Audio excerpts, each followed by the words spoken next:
আজকেও আমরা দেখলাম মুশাররফ আহমেদ ঠাকুর নামে একজন মুসলমান নাম হলেও তারপরে কিন্তু আবার ঠাকুর আছে। আপনারা দেখছেন, সে নেকাবের বিরুদ্ধে বলছে যে ইহুদি বেশ্যা মহিলারা নেকাব পরত।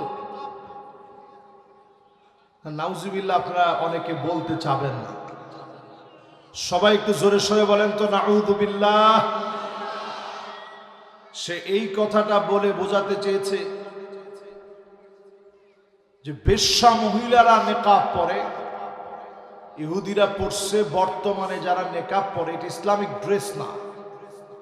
এইরকম একটা কথা যদি বাংলাদেশে বলা হয়, আমি রাষ্ট্রপক্ষকে বলবো, বর্তমানে যারা রাষ্ট্র চালাচ্ছেন সে যে দলের লোক হোক, অনতি বিলম্বে তারা অ্যারেস্ট করেন, না হলে বাইতুল মুকাররম সহ গোটা দেশ আগামী জুমায় উত্তাল হয়ে যাবে।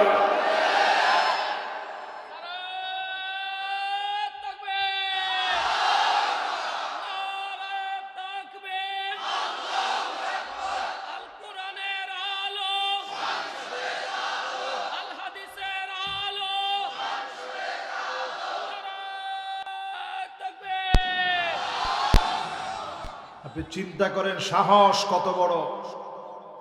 সে স্পষ্ট বলছে নেকাব নাকি বেশ্যাদের ড্রেস, এটা মুসলমানদের ড্রেস কোড নয়। এই রকম দৃষ্টতা যে দেখাতে পারে, সে যত বড় দলের লোক হোক না কেন, আমরা শোনা দিতে চাই, নেতার চাইতে আমরা দলকে বড় মনে করতে পারি, কিন্তু ইসলামের কাছে আমরা কোন দল, কোন নেতা বুঝি না। ইসলাম আমার কাছে কোটি কোটি গুণ বড়।